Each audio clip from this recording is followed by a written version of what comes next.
7h50. Custo de vida, emprego e desemprego, cesta básica, tarifas públicas, salário mínimo. Agora, na Brasil Atual, a análise do DIEESE. Agora é a vez do Clemente Ganslúcio, diretor técnico do DIEESE. Oi, Clemente, bom dia. Tá por Skype hoje, né? Skype hoje, exatamente. Bom dia, Marilu, bom dia, ouvintes. Maravilha, tudo que a gente tem direito aí, ao vivo e também com o Skype, a imagem aqui do Clemente. Clemente, vamos lá para mais uma notícia ruim, né, na área econômica. Mercado não cria vagas suficientes e o desemprego volta a subir na Grande São Paulo, né, Clemente? Exato, Marilu. Esse é o resultado da pesquisa de emprego e desemprego feita pelo DIEESE e pela Fundação SEAD. No mês de março, comparado a abril, portanto, abril comparado a março, nós tivemos uma variação de aumento do desemprego. A taxa subiu de 16,1, a taxa observada em março, para 16,7, portanto, um aumento de 0,6 pontos percentuais. E isso se deve tanto ao aumento do desemprego aberto, portanto, aquelas pessoas que estão desempregadas, procurando emprego, quanto aquelas que estão fazendo algum tipo de bico, mas continuam procurando emprego. Então, tanto o desemprego aberto como o desemprego oculto, aqueles que o DIEESE e a Fundação PSEAD tentam medir, aumentaram no mês de abril comparado ao mês de março. Esse aumento significou, portanto, um contingente estimado da ordem de 1.872.000 pessoas na situação de desemprego, portanto, sem uma ocupação permanente, sem uma ocupação regular do ponto de vista da geração de renda, inclusive em termos salariais ou em termos de rendimento do trabalho. Nós tivemos, nesse período, portanto, um desemprego que aumenta e aumenta em alguma medida porque houve queda na ocupação na indústria, foram menos 40.000 postos de trabalho na região metropolitana de São Paulo na indústria. Houve também queda no comércio, menos 9.000 postos de trabalho. E, de outro lado, houve aumento de 25.000 postos no setor da construção, 119.000 postos no setor de serviço. Portanto, houve aumento nesses dois setores, mas esses aumentos não foram suficientes para compensar a queda no emprego, no comércio e na indústria e, ao mesmo tempo, o aumento da população que veio procurar emprego, portanto, que veio procurar um posto de trabalho.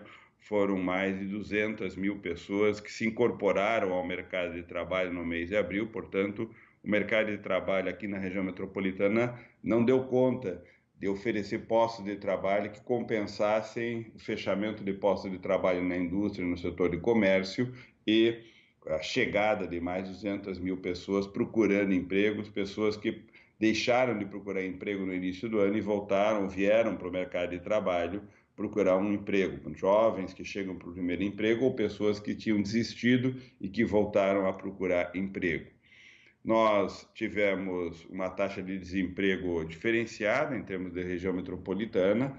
A região sudeste da região metropolitana, a região do ABC, teve uma taxa de desemprego de 14,4%.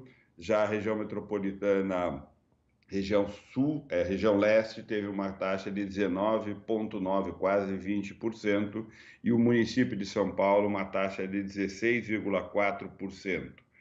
Em termos de rendimento, o rendimento permaneceu relativamente estável no mês de abril, comparado com o mês de março. Portanto, houve uma estabilidade nos rendimentos médios, da ordem de 2.100 para os assalariados e de 2.100 para os ocupados em geral e de 2.208 para os assalariados.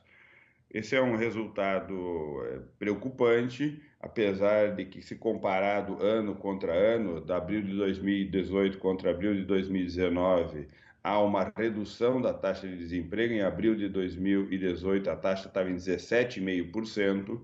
Ainda assim, essa redução é pequena se comparada com o tamanho do problema, ou seja, nós temos, como eu disse, mais de 1.870.000 pessoas desempregadas.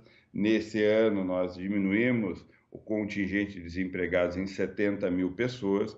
É muito pouco se compararmos esse contingente, ou seja, nessa atuada de reduzir 70.000 pessoas em termos de situação de desemprego a menos por ano, tendo 1.800.000 pessoas, são quase 20 anos nessa dinâmica para reduzirmos a taxa de desemprego para uma situação de pleno emprego. Ou seja, para mostrar quão distante a nossa dinâmica econômica de baixíssimo crescimento não é capaz de gerar os postos de trabalho necessários para ocupar as pessoas que estão na situação de desemprego aqui na região metropolitana, mas a situação se repete em todo o Brasil. Os dados do IBGE mostram um contingente desempregado de mais de 13 milhões de pessoas e uma dinâmica muito parecida com essa, ou seja, uma dinâmica que não consegue responder à necessidade de postos de trabalho e permanece com o desemprego de uma taxa muito alta e um contingente muito elevado nessa situação.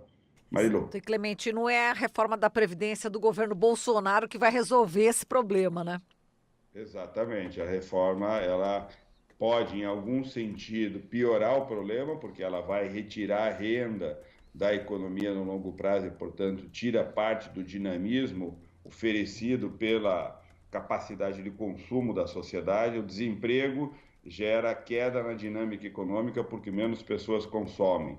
E se a reforma da Previdência realiza uma retirada do poder de compra dos aposentados ou retira pessoas da situação de aposentadoria porque as impede de se aposentar, ela pode agravar o problema da dinâmica econômica.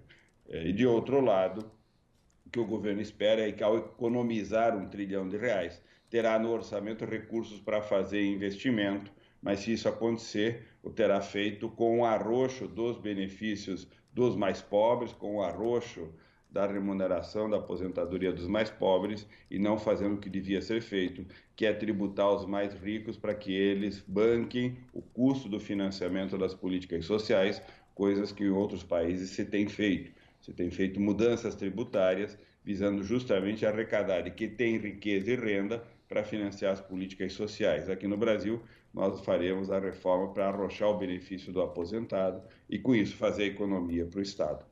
Perfeito, Clemente. A gente agradece aqui a sua participação. Grande abraço para você. Um abraço e até amanhã. Até amanhã. Falamos com Clemente Ganslúcio, diretor técnico do DIEESE.